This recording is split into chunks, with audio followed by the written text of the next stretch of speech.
애비도 없는 가난한 집 딸년이면 몸으로라도 때워야지. 그 말이 내 귀에 박히는 순간 세상의 모든 소리가 멎었습니다. 산더미 같은 배추 더미 앞에서 홀로 울며 절인 배추를 나르던 내 딸아이.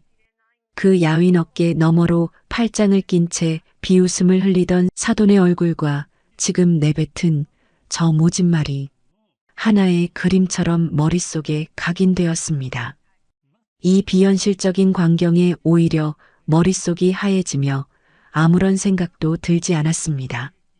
그저 여긴 지옥이구나. 내 딸이 지옥 한가운데 있었구나. 하는 명료한 사실만이 심장을 관통할 뿐이었습니다. 그리고 그 순간 내 안에 무언가가 완전히 부서져 내렸습니다. 내 딸을 이곳에서 데리고 나가야 한다는 그 생각 하나만이 남았습니다. 이바구 시작 전에 구독과 좋아요 부탁드리며 끝까지 함께 해주세요. 모든 일의 시작은 선선한 가을바람이 기분 좋게 불어오던 어느 평범한 저녁이었습니다. 거실 소파에 앉아 새로 나온 드라마를 보며 모처럼 한가로운 시간을 보내고 있었지요.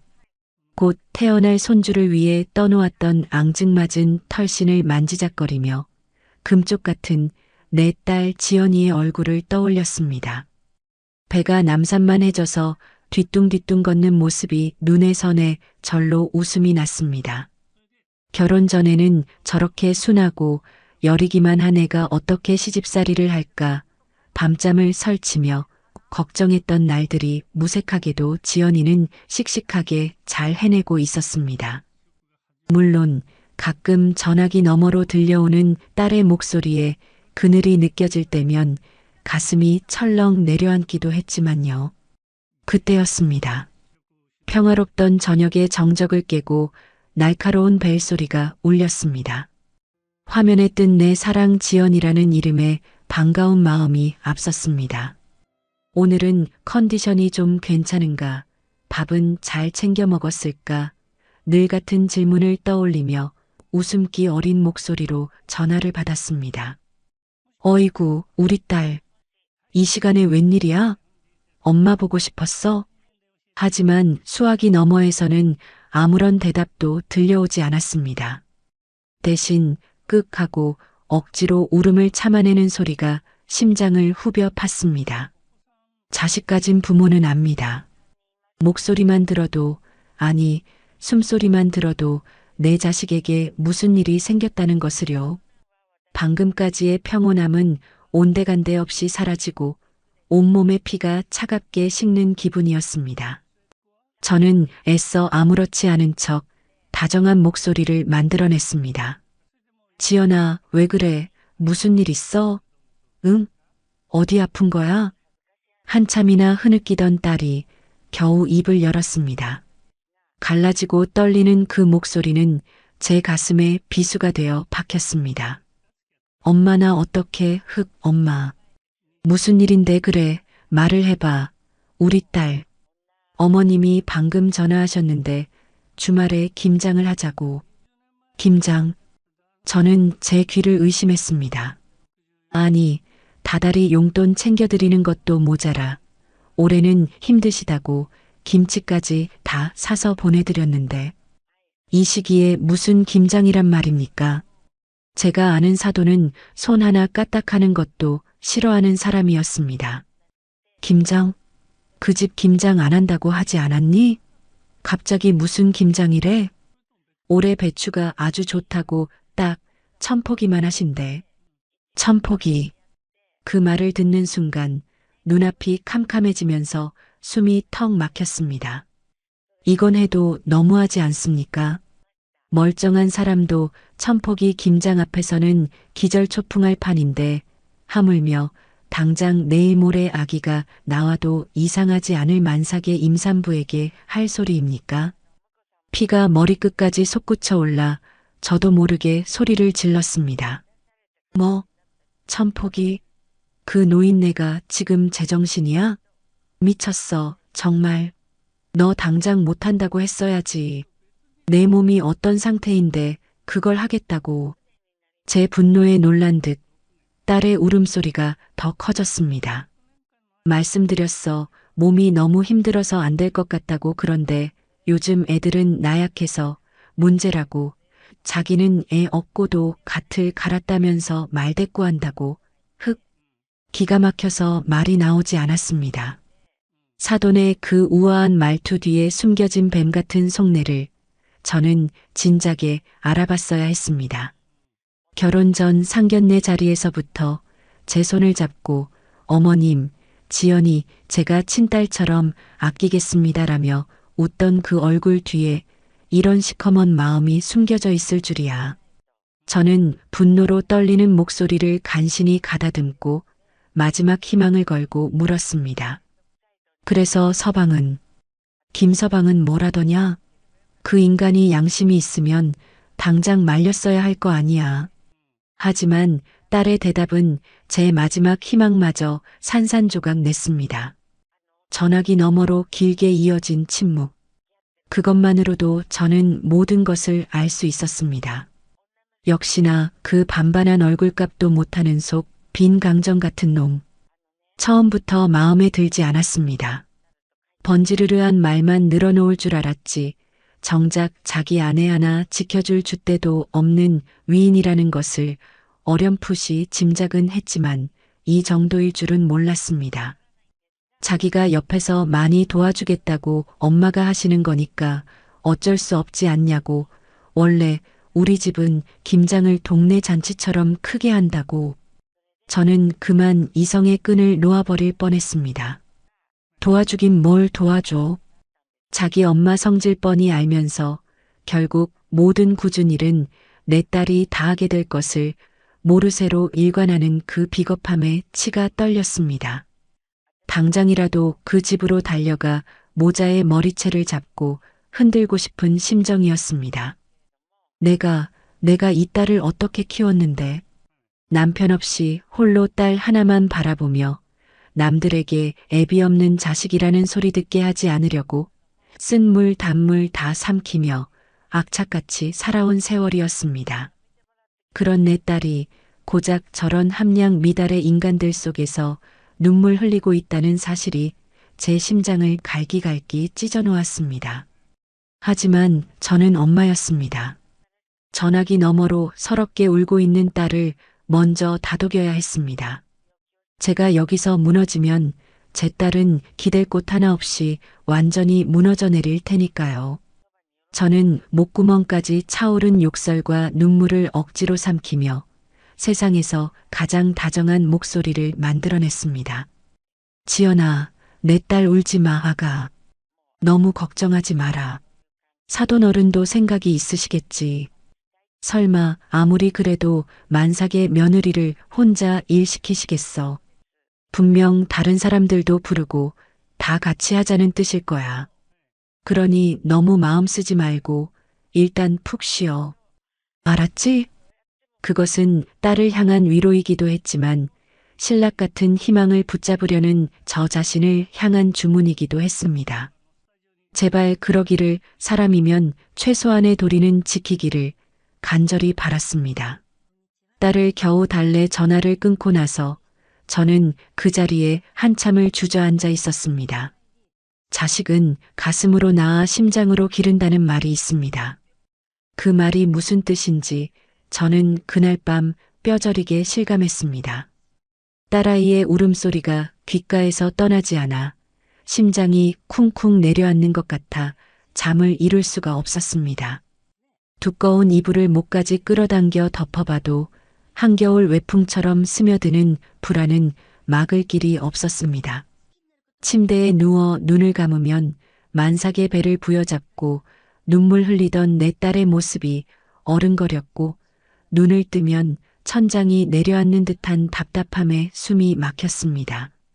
사돈의 그 가식적인 웃음과 사위놈의 비겁한 얼굴이 번갈아 떠오를 때마다 우라통이 터져 숨이 턱턱 막혔습니다. 내가 왜 그때 더 강하게 나가지 못했을까? 어디 아픈 사람에게 일을 시키십니까? 소리치며 당장 전화를 끊어버렸어야 했는데 뒤늦은 후회가 파도처럼 밀려와 제 가슴을 쳤습니다. 결국 저는 뜬 눈으로 밤을 새우고 말았습니다. 창밖이 희미하게 밝아올 무렵 저는 더 이상 참지 못하고 자리에서 일어났습니다. 거실을 이리저리 서성여도 차가운 물을 몇 컵이나 들이켜도 들끓는 속은 좀처럼 진정되지 않았습니다. 시계를 보니 이제 막 새벽 6시를 넘어가고 있었습니다. 지연이는 지금쯤 뜬 눈으로 밤을 새우고 그 무거운 몸을 이끌고 시댁으로 갈 준비를 하고 있겠지요. 아가야, 엄마가 미안하다 배를 쓰다듬으며 무슨 생각을 하고 있을까? 그 생각을 하니 또다시 심장이 죄어왔습니다. 핸드폰을 들었다 놨다. 몇 번을 망설였습니다. 지금이라도 전화해서 가지 말라고 이 애미가 가서 다 엎어버리겠다고 소리치고 싶었습니다. 하지만 그랬다가는 딸과 사돈 사이만 더 나빠질 것이 불 보듯 뻔했습니다. 착해 빠진 내 딸은 분명 저 때문에 시어머니와 사이가 틀어졌다며 또 제 탓을 할 것입니다. 그래도 설마 혼자 시키지는 않을 거야. 어젯밤 딸에게 했던 말을 스스로에게 되뇌며 애써 마음을 다잡아 보려 했습니다. 내가 너무 예민하게 구는 걸지도 몰라. 사돈도 사람이니 생각이 있겠지. 막상 가면 시누이도 와 있고 동네 사람들도 불러서 잔치처럼 북적거릴 거야. 하지만 그런 긍정적인 생각들은 천폭이라는 어처구니 없는 숫자 앞에서 힘없이 부서져 내렸습니다. 사돈의 평소 행실을 떠올려 봤습니다. 백화점 VIP 라운지에서나 볼 법한 우아한 자태, 손에 물 한 방울 안 묻혀봤을 것 같은 고고한 얼굴. 그런 사람이 과연 흙 묻은 배추를 직접 나르고 고춧가루 범벅이 되어가며 김장을 할까? 상상이 되지 않았습니다. 결국 그 모든 굳은 일은 내 딸, 지연이의 몫이 될 것이라는 결론에 다다르자 더 이상 지체할 시간이 없었습니다. 내 딸은 지금 사지로 걸어 들어가는 중이나 다름없었습니다. 어미 된 도리로서 더는 방관할 수 없었습니다. 안 되겠다. 가봐야겠다. 저는 옷을 깨어 입고 조용히 현관으로 향했습니다. 마치 중대한 결심을 한 사람처럼 모든 행동에 군더더기가 없었습니다. 벽에 걸린 차키를 움켜쥐는 손이 잘게 떨렸지만 제 눈빛은 그 어느 때보다 단단했습니다. 조용히, 아주 조용히 가서 상황만 보고 오자. 만약 내 예상과 달리 여러 사람이 모여 화기애애하게 김장을 하고 있다면 그때는 조용히 차를 돌려 돌아오면 되는 것이었습니다. 괜한 걱정으로 딸의 시댁에 찾아온 유난스러운 친정엄마가 되고 싶지는 않았습니다. 하지만 만약 내 불길한 예감이 사실이라면 저는 거기까지는 차마 생각하고 싶지 않았습니다. 저는 스스로를 합리화하며 차가운 새벽 공기를 뚫고 밖으로 나섰습니다. 지하 주차장으로 내려가는 내내 쿵, 쿵, 쿵 제 발소리가 동굴처럼 울렸습니다. 딸의 시댁으로 향하는 길은 유난히 멀고 어둡게 느껴졌습니다. 새벽의 도로는 한산했지만 제 마음은 천근만근 무거웠습니다. 핸들을 잡은 손에 나도 모르게 힘이 들어갔습니다. 라디오를 틀자 마침 경쾌한 트로트가 흘러나왔지만 그마저도 귀에 들어오지 않았습니다. 오히려 그 흥겨운 가락이 제 불안한 마음과 극명한 대조를 이루며 저를 더욱 비참하게 만들 뿐이었습니다. 저는 결국 라디오를 꺼버렸습니다. 차 안에는 제 거친 숨소리와 불안하게 떨리는 엔진 소리만이 가득했습니다. 어둠이 채 가시지 않은 거리를 내달리며 저는 지난 세월을 떠올렸습니다. 남편 없이 홀로 지연이를 키우며 억척같이 살아온 날들이었습니다. 내 딸만큼은 남부럽지 않게 키우고 싶어 안 해본 일이 없었습니다. 시장에서 옷 장사도 해보고 식당에서 밤늦게까지 설거지도 했습니다. 그렇게 모은 돈으로 딸아이 하고 싶은 거, 배우고 싶은 거 다 해주었습니다. 행여나 애비 없는 자식이라는 소리 들을까 예의범절 하나는 깐깐하게 가르쳤습니다. 그렇게 금이야 오기야 키운 내 딸인데 고작 저런 대접을 받게 하려고 내가 이 고생을 했나 싶어 눈물이 핑 돌았습니다. 그때였습니다. 익숙한 동네 풍경이 눈에 들어오기 시작했습니다. 딸의 시댁이 있는 부촌이었습니다. 높다란 담벼락과 으리으리한 대문들이 즐비한 곳. 처음 상견례를 하러 왔을 때 저는 이 동네의 위압적인 분위기에 괜히 주눅이 들었던 기억이 납니다. 하지만 지금은 그런 감상에 젖을 때가 아니었습니다. 저는 혹시라도 들킬세라 시댁에서 조금 떨어진 골목에 차를 세웠습니다. 심장이 미친 듯이 방망이질을 쳤습니다. 차에서 내리기가 두려웠습니다. 만약, 정말 만약에라도 내 불길한 예감이 현실이 되어 있다면 나는 과연 그것을 감당할 수 있을까? 문을 열고 그 지옥도 속으로 걸어 들어갈 용기가 과연 내게 있을까? 잠시 망설였지만 눈물 흘리던 딸의 얼굴이 떠오르자 다시 용기가 솟았습니다. 저는 마른 침을 삼키고 조심스럽게 차에서 내렸습니다. 그리고 담벼락에 몸을 숨긴 채 딸의 시댁 대문을 향해 한 걸음 다가갔습니다. 대문은 굳게 닫혀 있었고 집안은 쥐 죽은 듯이 고요했습니다. 정말 김장을 하는 집이 맞나 싶을 정도로요. 아무런 인기척도 시끌벅적한 소리도 들려오지 않았습니다. 그 고요함이 오히려 저를 더 불안하게 만들었습니다.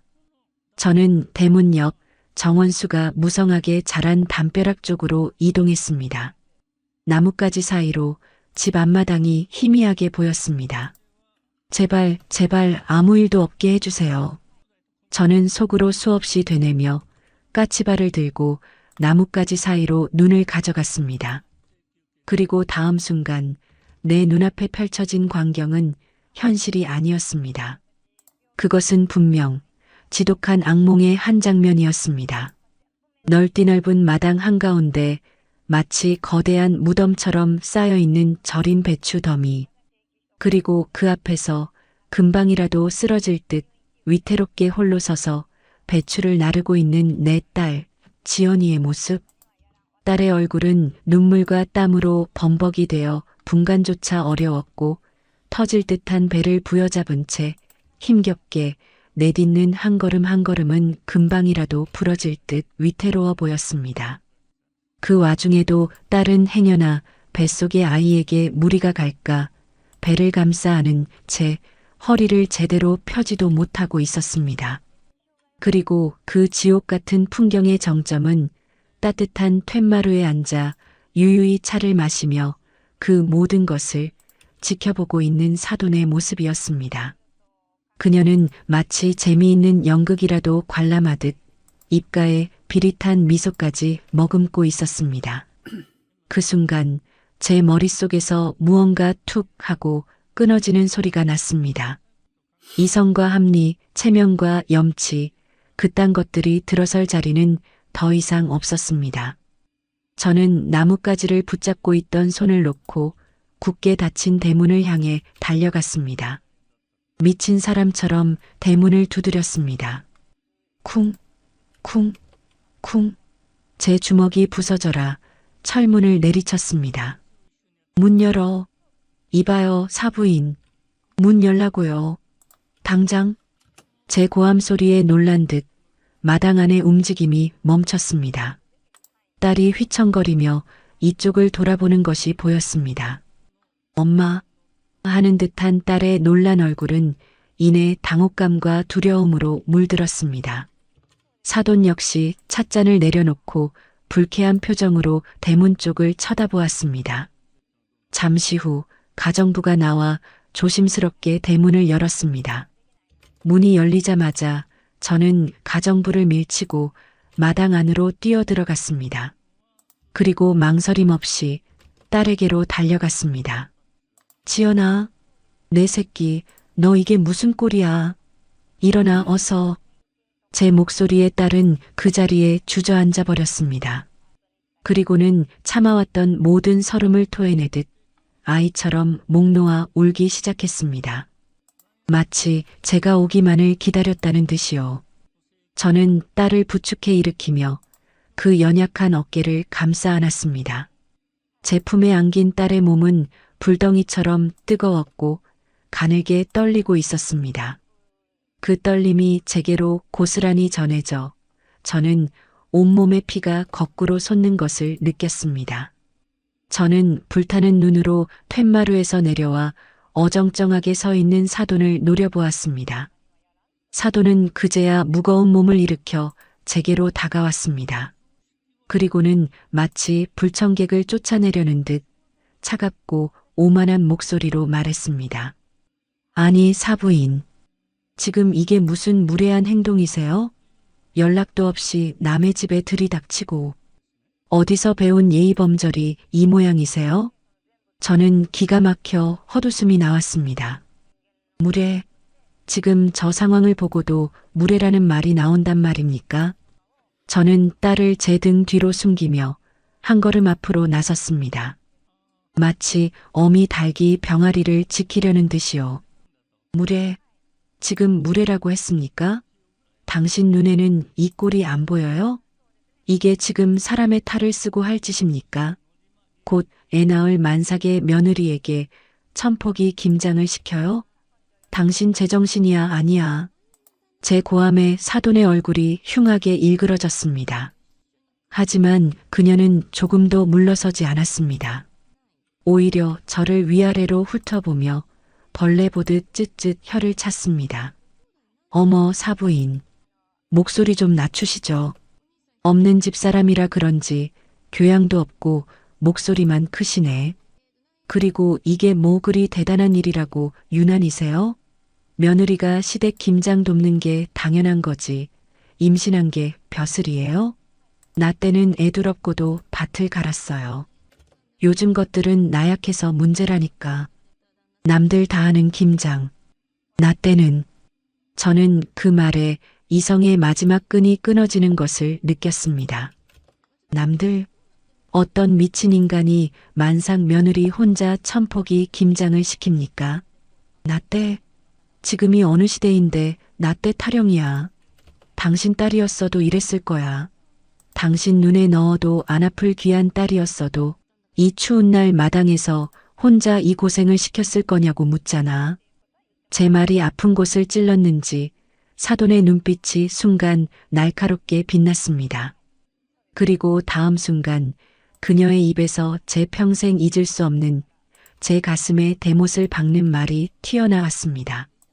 어디서 근본도 없는 것을 굴러들어와서는 애비도 없는 가난한 집 딸년이면 시집 왔으면 몸으로라도 때워야지. 안 그래요? 애비도 없는 가난한 집 딸년. 그 말이 제 귀에 박히는 순간 세상의 모든 소리가 멎었습니다. B-하는 이명과 함께 사돈의 입이 뻐끔거리는 것이 슬로우 모션처럼 보였습니다. 지난 수십 년 제가 이 말을 듣지 않게 하려고, 내 딸이 이 말에 상처받지 않게 하려고 제가 얼마나 발버둥 치며 살아왔는데, 시장에서 좌판을 깔고 장사를 할 때도, 식당 주방에서 뜨거운 불 앞에 서 있을 때도 저는 단 한 번도 제 자신을 부끄러워한 적이 없었습니다. 오직 내 딸을 떳떳하게 키우겠다는 일념 하나로 버텨온 세월이었습니다.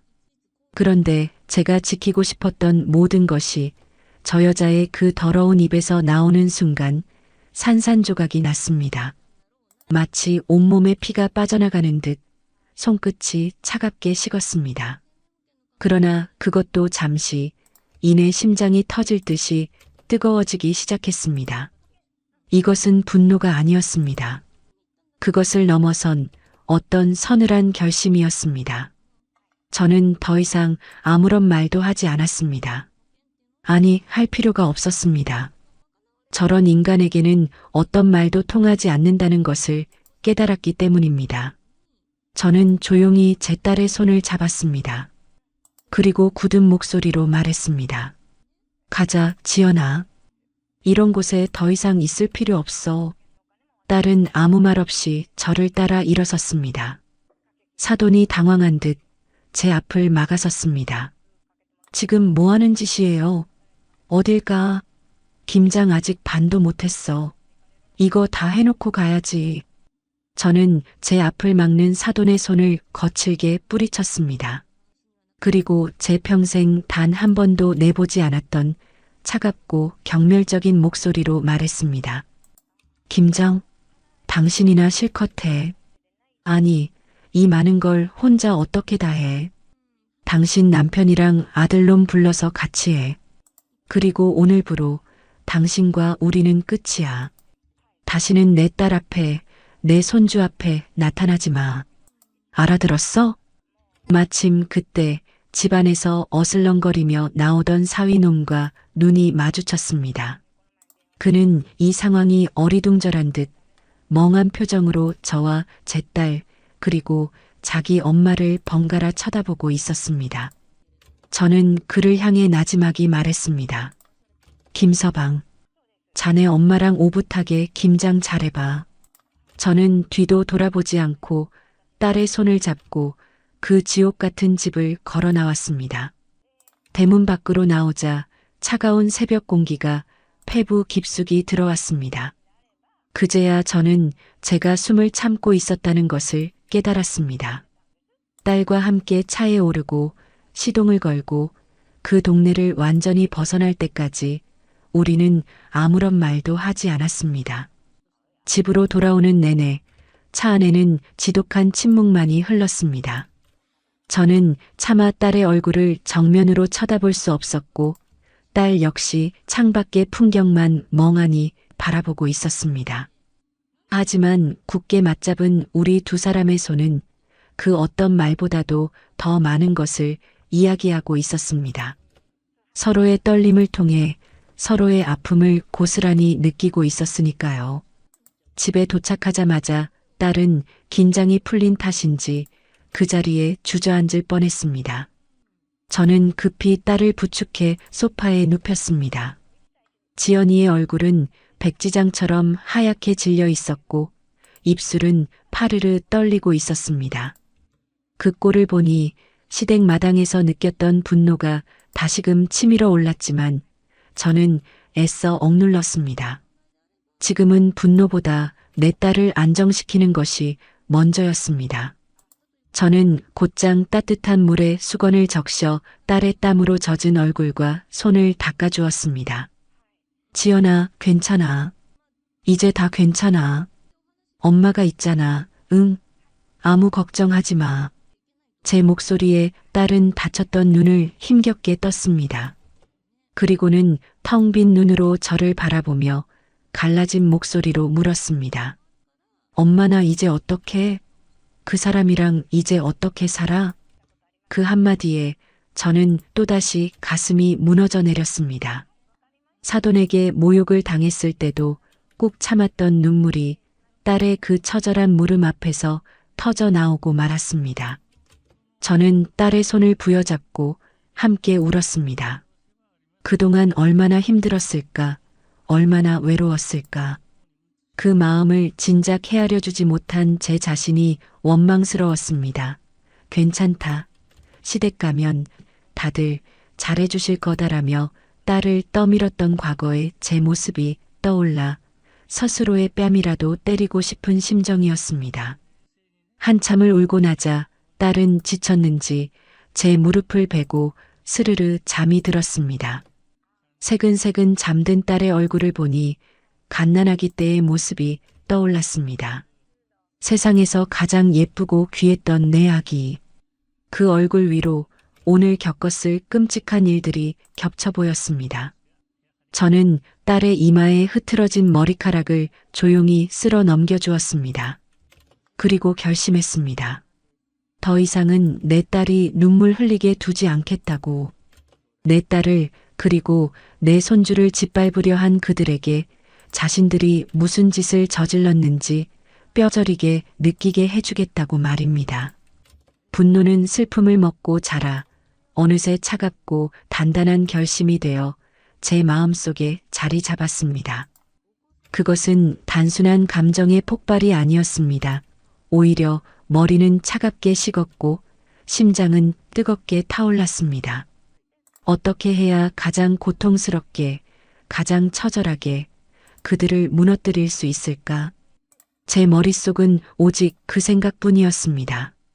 저는 조심스럽게 딸의 머리를 소파 쿠션에 눕히고 안방으로 들어갔습니다. 그리고 장롱 깊숙한 곳, 낡은 비단함 하나를 꺼내 들었습니다. 딸의 베네 저고리와 첫 돌 반지가 들어있는 제게는 보물과도 같은 함이었습니다. 저는 떨리는 손으로 함을 열었습니다. 그리고 그 안 가장 밑바닥에 깔려있던 손바닥만 한 낡은 가죽 수첩을 꺼내 들었습니다. 수십 년의 세월이 흘러 모서리는 달아빠지고 가죽은 빛이 바랜 수첩.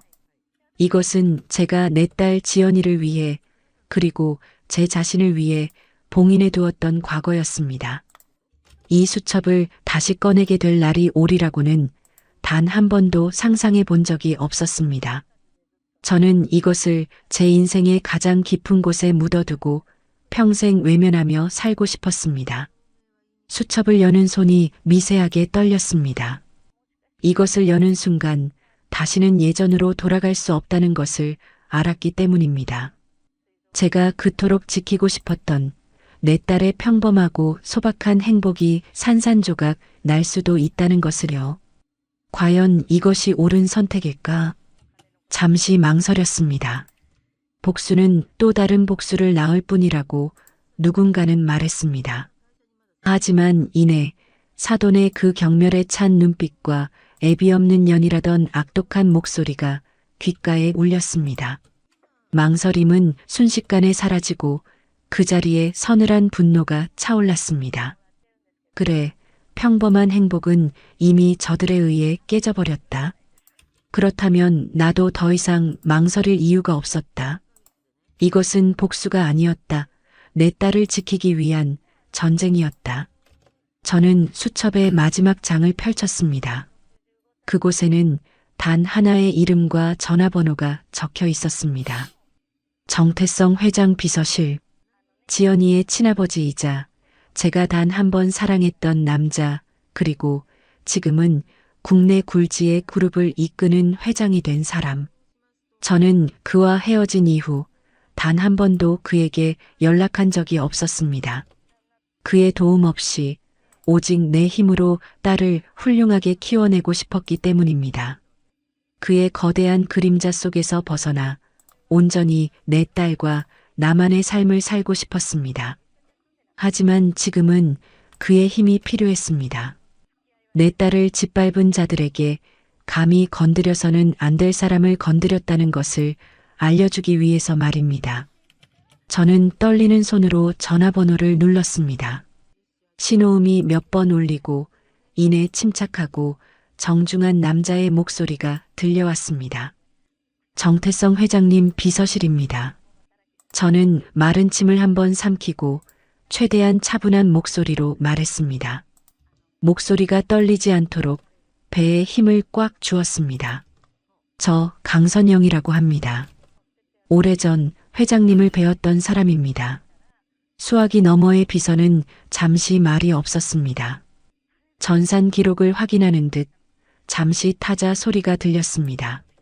이내 그의 목소리가 조금은 놀란 듯 하지만 훨씬 더 정중하게 되물었습니다. 강선영님 확인되었습니다.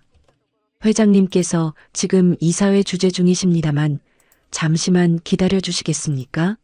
강선영님의 연락은 그 어떤 상황에서도 최우선으로 보고하라는 지시가 있었습니다. 그 말이 제 가슴을 먹먹하게 만들었지만 지금은 감상에 젖을 때가 아니었습니다. 잠시 후 수화기 너머로 육중한 문이 열리는 소리와 함께 웅성거리던 여러 사람의 목소리가 잦아드는 것이 느껴졌습니다. 그리고 이내 30년의 세월을 뛰어넘어 낯설지만 익숙한 낮고 중후한 목소리가 들려왔습니다. 선영아. 그 한마디에 저는 참고 있던 눈물을 다시 터뜨리고 말았습니다. 수십 년간 잊고 살았다고 생각했는데 아니었습니다. 그의 목소리는 제 심장의 가장 깊은 곳에 잊히지 않는 낙인처럼 새겨져 있었던 것입니다. 저는 울음을 삼키며 떨리는 목소리로 겨우 입을 열었습니다. 태성 씨, 나나 어떡해? 무슨 일이야? 말해봐. 괜찮아. 천천히 말해. 그의 차분한 목소리에 저는 오늘 있었던 모든 일을 하나도 빠짐없이 그에게 들려주었습니다. 만삭의 딸에게 천폭이 김장을 시킨 시어머니의 만행, 애비 없는 년이라는 모욕적인 언사, 제가 겪은 모욕, 제 딸이 겪은 고통, 그 모든 것을 담담하지만 단호한 목소리로 전했습니다. 제 이야기가 길어질수록 수화기 너머의 그의 숨소리는 점점 더 거칠어졌습니다. 모든 이야기를 마쳤을 때 그는 한동안 말이 없었습니다. 그의 침묵 속에서 저는 폭풍 전야의 고요함을 느낄 수 있었습니다. 이윽고 그가 입을 열었습니다. 그의 목소리는 처음의 다정함은 온데간데 없이 얼음처럼 차갑고 분노로 가득 차 있었습니다. 선영아, 그 집 주소, 그리고 그 인간들 이름 관련된 모든 것들 당장 김 비서한테 문자로 보내. 하나도 빠짐없이. 태성 씨, 지연이는 걱정하지 마. 내가 알아서 해. 감히 내 딸을 건드린 대가가 어떤 건지 뼈저리게 느끼게 해줄 테니까. 당신과 내 딸을 건드린 그 순간 그들은 모든 것을 잃을 각오를 했어야지. 전화는 그렇게 끊겼습니다. 저는 잠시 동안 멍하니 핸드폰을 들고 서 있었습니다. 주사위는 던져졌습니다. 이제 그들이 어떤 대가를 치르게 될지는 오직 신만이 알 것이었습니다. 저는 거실로 나와 잠든 딸의 곁에 조용히 앉았습니다. 그리고 딸의 배에 가만히 손을 얹었습니다. 아가야, 걱정 마라. 이 할미가 내 어미가 다시는 눈물 흘리지 않게 해줄게. 너희를 짓밟으려 했던 자들에게 지옥이 무엇인지 똑똑히 보여줄 테니. 그렇게 다짐하는 제 눈에서는 더 이상 눈물이 흐르지 않았습니다. 오직 차갑게 타오르는 복수심만이 가득했습니다. 그날 밤 저는 한숨도 자지 못했습니다. 어둠이 짙게 깔린 거실에서 저는 소파에 잠든 딸의 곁을 뜬 눈으로 지켰습니다. 딸이 작은 뒤척임이라도 보일 때면 심장이 쿵 내려앉았다가 이내 안도의 한숨을 내쉬기를 수십 번 반복했습니다. 제 인생을 건 도박은 이미 시작되었습니다. 과거의 그 남자 정태성 회장에게 전화를 건 것은 판도라의 상자를 연 것이나 다름없었습니다. 이제 그 상자 안에서 무엇이 튀어나올지는 아무도 몰랐습니다. 저는 그저 그 모든 것이 내 딸을 향한 칼날이 되지 않기만을 간절히 바랄 뿐이었습니다. 복수를 결심했지만 그 복수의 끝이 제 딸에게 또 다른 상처가 될 수도 있다는 두려움이 엄습했습니다. 하지만 이미 활시위는 당겨졌고 화살은 관역을 향해 날아가기 시작했습니다. 창밖으로 여명이 밝아올 무렵 딸이 힘겹게 눈을 떴습니다. 밤새 끙끙 앓은 탓인지 얼굴은 더 수척해 보였습니다. 저는 아무 일 없었다는 듯 최대한 밝은 미소를 지으며 딸의 이마를 짚었습니다. 지연아, 일어났어? 몸은 좀 어때? 열은 없는 것 같네. 딸은 잠시 멍하니 저를 바라보다가 어젯밤의 일이 떠오른 듯 얼굴이 급격히 어두워졌습니다. 그녀의 눈동자가 공포로 흔들리는 것을 보며 제 가슴은 또 한 번 찢어지는 것 같았습니다. 엄마, 나 꿈을 꾼 것 같아. 끔찍한 악몽을 그 사람들이 나한테. 딸은 말을 잇지 못하고 다시 울음을 터뜨렸습니다. 저는 딸의 손을 따뜻하게 잡아주며 말했습니다. 그래, 다 악몽이야. 이제 다 끝났어. 그러니까 아무 걱정하지 마. 엄마가 우리 딸 좋아하는 잣죽 쑤어놨어. 그거 먹고 기운 차리자. 응? 우리 아기도 배고플 텐데. 저는 딸을 식탁에 앉히고 정성껏 끓인 잣죽을 내어주었습니다. 딸은 입맛이 없는지 몇술 뜨지 못했지만 저는 억지로라도 먹이려 애썼습니다. 뱃속의 아이를 위해서라도 제 딸은 무너져서는 안 되었으니까요. 우리가 그렇게 아슬아슬한 평화를 유지하고 있을 때 제 핸드폰이 짧게 울렸습니다. 정태성 회장이었습니다.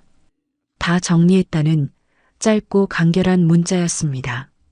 그 문자를 보는 순간 저는 심장이 멎는 것 같았습니다. 정리했다니 무엇을 정리했다는 말인가? 불과 하룻밤 사이에 그가 대체 무슨 일을 벌인 것일까? 저는 애써 태어난 척하며 핸드폰을 뒤집어 놓았지만 손끝이 차갑게 식어오는 것은 어쩔 수 없었습니다. 심장이 미친 듯이 뛰기 시작했습니다. 올 것이 왔다는 그런 직감이 들었습니다. 그때였습니다. 아침 뉴스를 전하던 TV 화면에 긴급 속보 자막이 떴습니다. 중견 건설사 대성건설 최종 부도 처리 위기. 대성건설. 그것은 바로 제 사돈의 회사였습니다. 뉴스를 전하는 앵커의 목소리는 다급했습니다. 어젯밤 대성건설의 최대 주주이자 핵심 투자자인 JG그룹이 갑작스럽게 모든 투자금을 회수하고 지분을 전량 매각하겠다고 선언했습니다. 이 여파로 대성건설의 주가는 개장과 동시에 폭락했으며 자금난에 시달리던 대성건설은 결국 오늘 오전 최종 부도 처리될 위기에 놓였습니다.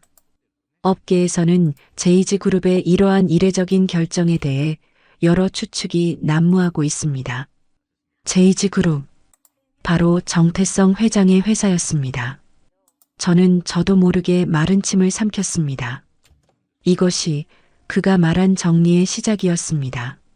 화면에는 망연자실한 표정으로 기자들에게 둘러싸인 사돈의 얼굴이 비쳤습니다. 어제 마당에서 보았던 그 오만하고 거만하던 모습은 온데간데없고 마치 상갓집의 개처럼 초라하고 비참해 보였습니다. 그의 옆에서 시어머니는 거의 실신 직전인 듯 주변 사람들에게 부축을 받고 있었습니다. 저는 속으로 차갑게 웃었습니다. 꼴 좋다 영감탱이야. 내가 평생을 바쳐 이룬 그 회사가 하룻밤 사이에 먼지처럼 사라지는 기분이 어떠냐? 하지만 이건 시작에 불과했습니다. 뉴스는 꼬리에 꼬리를 물고 시댁의 몰락을 전했습니다. 시어머니가 운영하던 고급 레스토랑은 갑작스러운 세무조사와 식품위생법 위반 혐의로 영업정지 처분을 받았고 그 과정에서 온갖 불법적인 행태들이 드러나고 있다는 보도가 이어졌습니다. 사위놈이 다니던 번듯한 회사는 그가 제출한 학력과 경력이 모두 위조되었다는 사실이 밝혀져 그를 즉시 해고 조치하고 사문서 위조 혐의로 고소할 예정이라는 소식이 이어졌습니다. 이 모든 것이 단 하룻밤 사이에 벌어진 일이었습니다. 정태성이라는 거대한 힘이 개미 새끼 한 마리를 짓밟는 것은 이토록 간단하고 신속한 일이었습니다. 딸은 TV 화면을 멍하니 바라보고 있었습니다. 그녀의 얼굴에는 놀라움과 혼란스러움, 그리고 일말의 통쾌함이 뒤섞여 있었습니다. 자신을 그토록 괴롭히던 사람들이 하루아침에 나락으로 떨어지는 모습을 보는 기분은 과연 어떤 것일까요? 저는 조용히 TV를 껐습니다. 더 이상 볼 필요도 없었습니다. 그때 제 핸드폰이 미친 듯이 울리기 시작했습니다. 발신자는 김서방, 바로 그놈이었습니다. 저는 잠시 망설이다 스피커폰으로 전화를 받았습니다. 딸이 들어야 한다고 생각했습니다. 자신을 버리고 방관했던 남자의 비참한 마지막을 똑똑히 들어야 한다고 생각했습니다. 수화기 너머로 거의 울부짖음에 가까운 그의 목소리가 터져 나왔습니다. 장모님, 장모님, 제발, 제발 전화 좀 받아주세요. 이게 대체 어떻게 된 일입니까? 저희 집이 하루아침에 망하게 생겼어요. 장모님이 하신 거죠? 그렇죠. 저는 코웃음을 치며 얼음장처럼 차가운 목소리로 대답했습니다. 김서방, 자네 지금 무슨 소리를 하는 건가? 나는 아무것도 모르겠는데. 하늘이 무섭지 않은가 보지. 남의 눈에 눈물 내면 제 눈에는 피눈물이 난다고 하더니만. 거짓말하지 마세요. 저희 집에 무슨 억하심정이 있어서 이러시는 겁니까? 제가 다 잘못했습니다. 제가 지연이한테 평생 속죄하며 살겠습니다. 제발, 제발 멈춰주세요. 저희 아버지 쓰러지시기 일보 직전입니다. 저는 그의 애원에 가소롭다는 듯이 말했습니다. 억하심정? 글쎄, 나는 그저 내 딸에게 애비 없는 년이라며 손가락질하는 인간들과는 더 이상 사돈으로 엮이고 싶지 않을 뿐이야. 그리고 자네 어머니가 그러셨지? 몸으로라도 떼어야 한다고. 이제부터 당신들 온몸으로 뼈저리게 떼어봐. 다시는 내 딸 이름 입에 담지 말고 내 눈앞에 나타나지도 마. 알아들었으면 다시는 전화하지 마. 저는 그대로 전화를 끊어버렸습니다. 그리고는 멍하니 저를 바라보는 딸을 향해 부드럽게 미소 지었습니다. 지연아, 다 끝났어. 이제 아무도 우리 딸 힘들게 못해. 하지만 저는 알고 있었습니다. 이것은 끝이 아니라 이제 겨우 시작일 뿐이라는 것을요. 진짜 복수는 이제부터 시작이었습니다. 그 폭풍 같은 날이 지나고 며칠의 시간이 흐르는 동안 우리 집은 외부와 단절된 고요한 섬과 같았습니다. 저는 의식적으로 TV 뉴스를 멀리했고 인터넷 세상의 소음으로부터 딸을 완벽하게 보호하려 애썼습니다. 지연이는 제 노력 덕분인지 아니면 스스로의 강인함 덕분인지 놀라울 정도로 빠르게 안정을 되찾아갔습니다. 밤마다 식은땀을 흘리며 깨어나는 횟수가 줄었고 낮에는 제법 미소를 띠며 뱃속의 아이와 대화를 나누기도 했습니다. 저는 그 모습을 지켜보며 한편으로는 안도하면서도 다른 한편으로는 서늘한 슬픔을 느꼈습니다. 어쩌면 제 딸은 그 지옥 같은 시간 속에서 자신을 지키기 위해 감정의 일부를 스스로 마비시켜버린 것일지도 모른다는 생각이 들었기 때문입니다.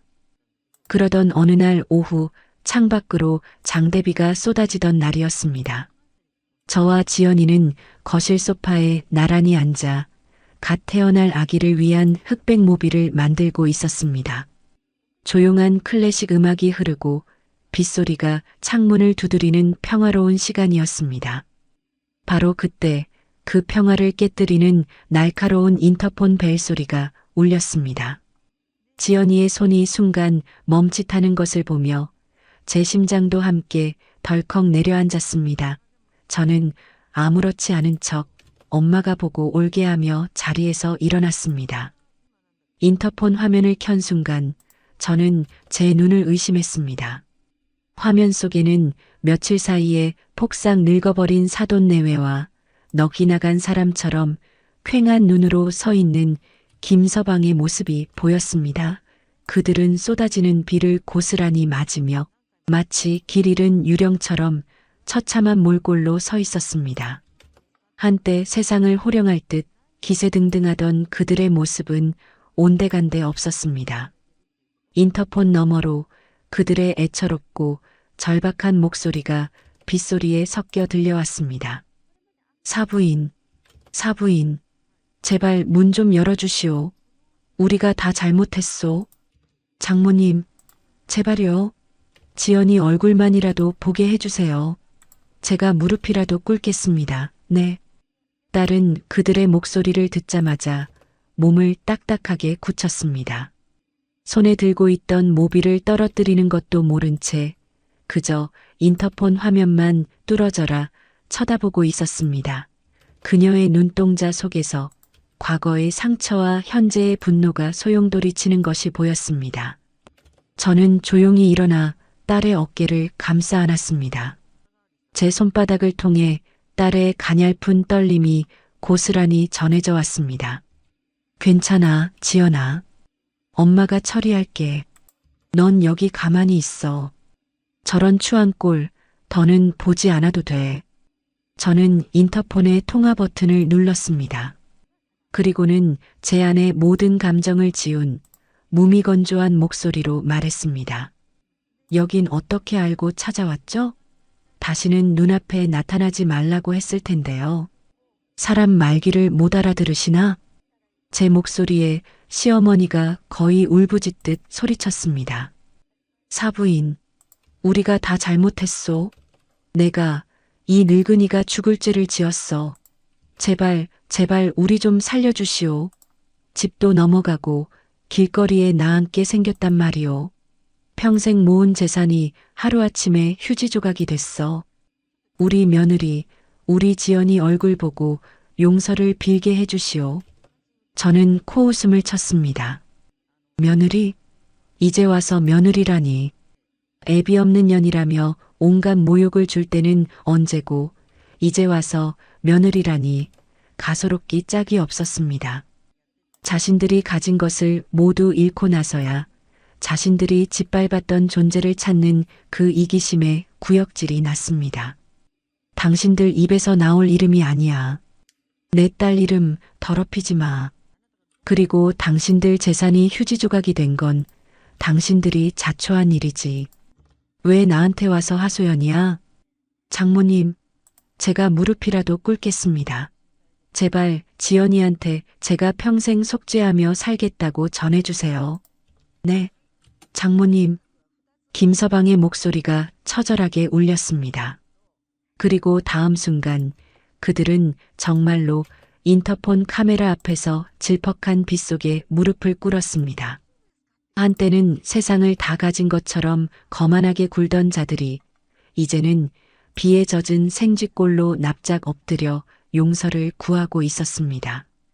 통쾌해야 하는데 이상하게도 제 마음은 조금도 기쁘지 않았습니다. 오히려 그들의 추악한 본성을 다시 한번 확인한 것 같아 역겨움과 혐오감만이 치밀어 올랐습니다. 저는 더 이상 그들의 추한 모습을 보고 싶지 않았습니다. 통화 종료 버튼을 누르려던 순간 제 등 뒤에서 조용히 모든 것을 지켜보던 딸이 입을 열었습니다. 그녀의 목소리는 놀랍게도 차분하고 단단했습니다. 엄마, 내가 할게. 딸은 제게서 인터폰 수화기를 건네받았습니다. 그리고는 망설임 없이 인터폰 화면 속의 그들을 향해 얼음처럼 차가운 목소리로 말했습니다. 이제 와서 왜 이러세요? 당신들이 저한테 무슨 짓을 했는지 벌써 잊으셨어요? 당신들이 내뱉은 말, 당신들이 했던 행동, 하나하나 다 기억하고 있는데 딸의 목소리에 무릎 꿇고 있던 세 사람이 동시에 고개를 들었습니다. 특히 김서방의 얼굴에는 일말의 희망이 떠오르는 듯 했습니다. 지연아, 여보, 나야. 내가 정말 미쳤었나 봐. 내가 다 잘못했어. 제발 용서해줘. 우리 다시 시작하자. 응? 하지만 딸은 그의 애원에 조금도 흔들리지 않았습니다. 오히려 더욱 싸늘한 목소리로 말을 이었습니다. 용서? 당신들한테 용서받을 자격 같은 건 없어. 당신들이 내 뱃속의 아이까지 죽이려 했을 때 당신들과 나의 인연은 이미 끝났어. 그리고 당신 다시 시작하자고. 웃기지 마. 당신은 당신 엄마 뒤에 숨어서 내가 고통받는 걸 방관했어. 당신은 내 남편도 내 아이의 아빠도 될 자격이 없어. 그러니 다시는 찾아오지 마. 다음에 또 찾아오면 그때는 이 정도로 끝나지 않을 테니까. 당신들이 그토록 무시하던 애비 없는 년이 어디까지 할 수 있는지 똑똑히 보여줄게. 딸은 그대로 통화 종료 버튼을 눌러버렸습니다. 저는 아무 말 없이 제 딸의 얼굴을 바라보았습니다. 그녀의 눈에는 더 이상 두려움이나 슬픔이 없었습니다. 오직 자신과 자신의 아이를 지키려는 어미의 강인함과 자신을 배신한 자들에 대한 차가운 경멸만이 가득했습니다. 저는 그 모습에서 가슴 아픈 안도감을 느꼈습니다. 내 딸이 드디어 자신만의 힘으로 일어서기 시작한 것입니다. 하지만 동시에 새로운 고민이 제 머릿속을 스쳤습니다. 이제 저 아이에게 모든 진실을 이야기해 주어야 할 때가 온 것일지도 모른다고. 저 아이의 진짜 아버지가 누구인지, 그리고 저 아이가 앞으로 어떤 삶을 살아가야 할지를 말입니다. 그들이 다녀간 후 우리 집에는 낯선 평화가 찾아왔습니다. 더 이상 인터폰 소리에 놀라지 않아도 되었고, 문 밖의 작은 소음에도 가슴 졸이지 않아도 되었습니다. 지연이는 마치 오래 묵은 상처에 딱지가 떨어진 사람처럼 한결 편안해진 얼굴로 잠이 들었고 웃는 날도 많아졌습니다. 하지만 저는 알고 있었습니다. 이 평화는 온전한 것이 아니라는 것을. 우리가 외면하고 있는 진실의 무게가 여전히 우리 사이를 무겁게 짓누르고 있었기 때문입니다. 아직 우리에게는 풀어야 할 가장 큰 매듭이 남아 있었기 때문입니다. 며칠을 고민했습니다. 과연 이 비밀을 지금 이야기하는 것이 옳은 것일까? 안정을 찾아가는 아이에게 또 다른 충격을 주는 것은 아닐까? 밤마다 잠 못 이루고 뒤척이며 저는 수십 번도 더 제 결심을 번복했습니다. 하지만 창문 너머로 멍하니 하늘을 바라보는 딸의 뒷모습을 볼 때마다 저는 다시금 마음을 다잡았습니다. 저 아이는 알아야 한다. 자신이 누구인지, 어디서 왔는지, 그리고 자신을 그토록 아끼고 사랑하는 또 다른 존재가 이 세상에 있다는 사실을 말입니다. 더 이상 딸을 제 거짓말 속에 가두어 둘 수는 없었습니다. 결전의 날, 저는 평소보다 조금 더 정성스럽게 아침을 준비했습니다. 딸이 좋아하는 따뜻한 미역국과 갖가지 나물 반찬을 차렸습니다. 우리는 아무 말 없이 밥 먹는 소리만이 들리는 조용한 식사를 마쳤습니다. 어색한 침묵이 우리 사이를 맴돌았습니다. 그리고 제가 따뜻한 숭늉을 따라 내밀었을 때 저는 용기를 내어 입을 열었습니다. 지연아, 엄마가 너에게 꼭 해줄 이야기가 있어. 제 목소리가 무겁게 가라앉아 있었던 탓일까요? 딸은 숭늉 그릇을 내려놓고 긴장된 표정으로 저를 바라보았습니다. 그 눈빛 속에서 그녀 역시 무언가를 예감하고 있다는 것을 알 수 있었습니다. 저는 딸의 손을 가만히 잡았습니다. 그 온기가 제게 용기를 주는 것 같았습니다. 놀라지 말고 끝까지 들어줘. 엄마가 하는 이야기. 이 이야기는 아주 오래전 엄마가 너처럼 예뻤던 20살 시절의 이야기야. 저는 지난 30년 동안 제 가슴 속 가장 깊은 곳에 묻어두었던 이야기를 꺼내기 시작했습니다. 제가 20살 꽃다운 나이에 한 남자를 어떻게 만나고 어떻게 사랑했는지, 그가 얼마나 다정하고 따뜻한 사람이었는지, 낡은 서점에서 우연히 같은 책을 집어들었던 첫 만남, 비 오는 날 하나의 우산을 나눠 쓰고 걸었던 밤길, 서로의 미래를 그리며 웃음 짓던 수많은 날들, 그리고 그의 집안의 엄청난 반대와 우리 두 사람의 어쩔 수 없었던 이별에 대해서 말입니다. 그 사람 집안에서는 고아인 나를 절대 받아들일 수 없다고 했어. 그 사람은 나를 데리고 도망치자고 했지만 나는 그럴 수 없었어. 나 때문에 그 사람이 가진 모든 것을 잃게 하고 싶지 않았거든. 그 사람은 나 같은 사람과는 비교도 안 될 만큼 아주 높고 넓은 세상에서 살아야 할 사람이었으니까. 그래서 나는 내가 뱃속에 있다는 사실을 숨긴 채 그 사람 곁을 떠났어.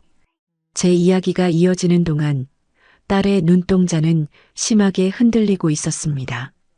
자신이 알고 있던 세상이 송두리째 무너져 내리는 소리를 듣고 있는 사람처럼요. 그녀의 얼굴은 하얗게 질려 있었고 입술은 잘게 떨리고 있었습니다. 그럼 내 아버지는 내가 평생 사진으로만 봤던 그 사람은? 딸이 떨리는 목소리로 물었습니다. 저는 눈물을 참으며 고개를 끄덕였습니다. 그래, 지연아. 내 아버지는 돌아가신 게 아니야. 살아계셔. 사진 속의 그분은 엄마가 너를 위해 만들어낸 가짜 아버지였어. 그리고 저는 마지막 비밀의 문을 열었습니다. 내게 닥친 모든 일을 하룻밤 사이에 해결해 준 사람. 그 사람이 바로 내 아버지 정태성 회장이야. 그 순간 딸의 눈에서 굵은 눈물방울이 뚝뚝 떨어졌습니다. 그것은 슬픔의 눈물이라기보다는 거대한 진실 앞에서 느끼는 충격과 혼란의 눈물이었습니다. 딸은 아무 말도 하지 않았습니다. 그저 텅 빈 눈으로 저를 바라볼 뿐이었습니다. 저는 딸의 손을 더욱 꽉 잡으며 제 진심을 전했습니다. 미안하다, 지연아. 평생 너를 속여서 미안해. 하지만 엄마는 내가 재벌가에 숨겨진 딸이라는 꼬리표를 달고 온갖 구설과 정쟁에 휘말리며 사는 걸 원치 않았어. 그저 평범하게 남들처럼 소박한 행복을 누리며 살기를 바랐을 뿐이야. 내 아버지가 가진 부와 명예가 오히려 너에게는 족쇄가 될 거라고 생각했어. 그래서 이기적인 선택을 했어. 용서해줘, 내 딸. 저는 딸 앞에서 고개를 숙였습니다.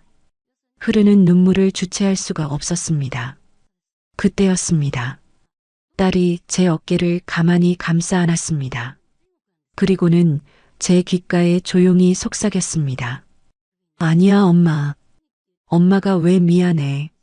나를 지켜주려고 그랬던 거잖아. 나 하나 키우려고 엄마가 얼마나 힘들게 살았는지 내가 다 아는데 이제야 알겠어. 엄마가 왜 그렇게 악착같이 살았는지, 왜 나에게 항상 떳떳해야 한다고 가르쳤는지. 고마워, 엄마. 나를 낳아주고 이렇게 잘 키워줘서. 저는 딸의 그 한마디에 모든 서름과 죄책감이 눈 녹듯 사라지는 것을 느꼈습니다. 우리는 한참 동안 서로를 부둥켜 안고 울었습니다. 그것은 슬픔의 눈물이 아니었습니다. 서로의 상처를 보듬고 새로운 진실 앞에서 더 단단하게 뭉치는 치유와 화해의 눈물이었습니다. 그날 우리는 비로소 진짜 가족이 되었습니다.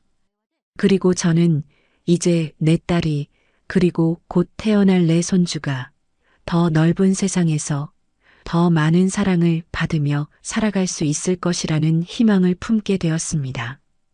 오랜 시간 닫혀있던 비밀의 문이 열리고 우리는 새로운 시작 앞에 서 있었습니다. 모든 비밀이 밝혀진 그날 이후 우리에게는 어색하지만 따뜻한 시간들이 흘렀습니다. 지연이는 처음 며칠간은 혼란스러워했지만 이내 모든 것을 받아들이고 새로운 현실에 적응해 나갔습니다.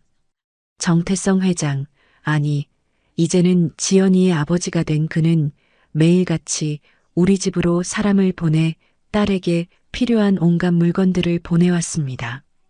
최고급 유기농 식자재부터 아기에게 좋다는 값비싼 영양제와 육아용품까지.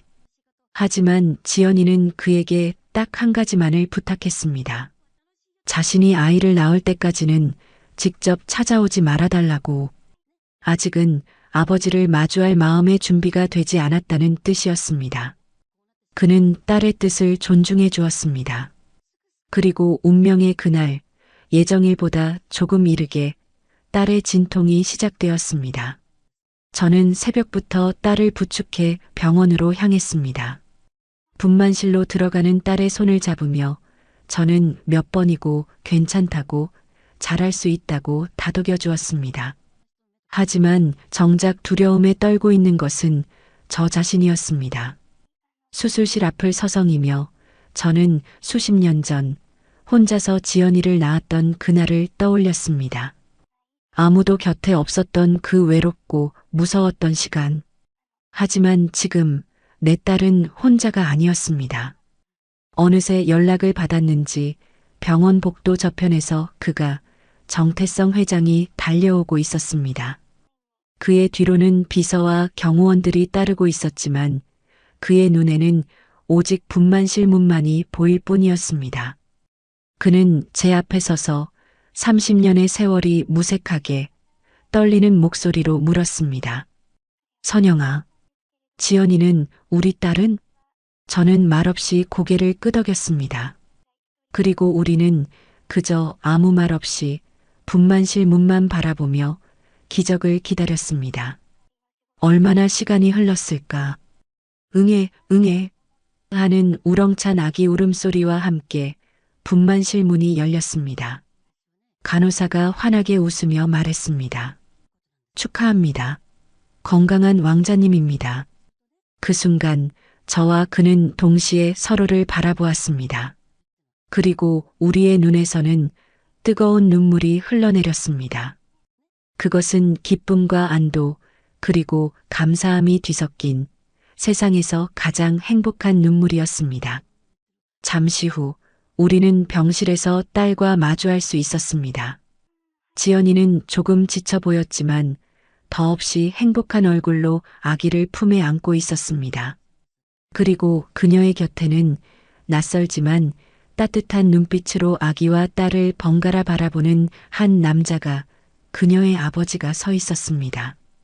지연이와 그는 처음에는 조금 어색해했지만 핏줄이라는 강한 이끌림은 그 어떤 어색함도 녹여버렸습니다. 그는 딸의 손을 잡고 미안하다, 고맙다, 사랑한다. 그 말들을 몇 번이고 반복했습니다. 지연이 역시 그런 아버지를 원망하지 않았습니다. 오히려 이제라도 만나게 되어 다행이라고 환하게 웃어주었습니다. 그렇게 세 사람은 세상에서 가장 아름다운 그림처럼 서로를 보듬고 있었습니다. 저는 그 모습을 보며 지난 30년간의 외로움과 서름이 한꺼번에 씻겨나가는 듯한 해방감을 느꼈습니다. 시간이 흘러 100일 후, 우리는 화려한 호텔 연회장이 아닌 따스한 햇살이 들어오는 우리 집 거실에서 소박하지만 그 어떤 잔치보다 의미 있는 100일 잔치를 열었습니다. 거실 한편에는 제가 정성껏 준비한 삼색 나물과 미역국, 그리고 하얀 백설기 케이크가 전부였지만 그 공간은 세상에서 가장 큰 행복으로 가득 차 있었습니다. 지연이는 예쁜 드레스 대신 편안한 원피스 차림으로 아기를 안고 있었고 그녀의 아버지 역시 무거운 회장직을 내려놓고 그저 평범한 할아버지의 얼굴로 손주를 바라보고 있었습니다. 아기는 할아버지의 품에 안겨 방긋방긋 웃으며 재롱을 피웠습니다. 그는 아기의 작은 손을 자신의 큰 손으로 감싸 쥐고는 눈을 떼지 못했습니다. 그가 말했습니다. 이 녀석, 나를 닮아서 그런지 아주 씩씩하구먼. 눈매는 꼭 선영이 당신을 닮았고 인매는 우리 지연이를 쏙 빼닮았어. 선영아, 그리고 지연아. 정말 고맙다. 내게 이런 행복을 안겨줘서. 평생을 일만 알고 살아온 내게 진짜 가족이 무엇인지 알려줘서 정말 고맙다. 지연이가 웃으며 대답했습니다. 아니에요, 아버지. 저희야말로 감사하죠. 이렇게 든든한 할아버지가 생겼으니까요. 우리 우주 좋겠다. 할아버지가 이렇게 멋진 분이라서. 저는 그 모습을 바라보며 조용히 미소 지었습니다. 길고 길었던 제 싸움이 비로소 끝이 났음을 느꼈습니다. 내 딸은 더 이상 애비 없는 년이라는 손가락질을 받지 않아도 될 것입니다. 오히려 세상에서 가장 든든한 아버지를 둔 행복한 딸이자 엄마로 살아갈 것입니다. 지난날의 아픔과 상처는 이제 새로운 행복을 위한 밑거름이 되어 주었습니다. 우리는 작은 케이크에 촛불을 켜고 다 함께 노래를 불렀습니다. 생일 축하 노래는 아니었지만 우리 네 사람의 새로운 시작을 축복하는 세상에서 가장 아름다운 노래였습니다. 촛불을 끄는 딸의 얼굴 위로 행복의 눈물이 흘러내렸습니다. 저는 그런 딸을, 그리고 제품에 안겨 잠든 손주를, 그리고 그 모든 것을 따뜻하게 바라보는 그를 보며 나지막이 속삭였습니다. 고맙다, 내 딸아. 그리고 고맙다, 내 손주야. 너희들이 바로 내 인생의 가장 큰 선물이야. 이제야 우리 가족이 완성되었구나. 그렇게 우리의 진짜 행복은 비로소 시작되고 있었습니다. 창밖으로는 따스한 햇살이 쏟아져 내렸고 그 햇살은 우리 네 사람을 이 세상에서 가장 행복한 가족으로 비추고 있었습니다. 더 이상 과거의 아픔에 얽매이지 않고 서로를 보듬으며 우리는 희망찬 내일을 향해 나아갈 것입니다. 오늘의 이바구는 여기까지입니다. 끝까지 함께 해주셔서 감사드립니다. 구독과 좋아요 눌러주시면 놀라운 인생 사연들을 누구보다 먼저 무료로 만나보실 수 있습니다.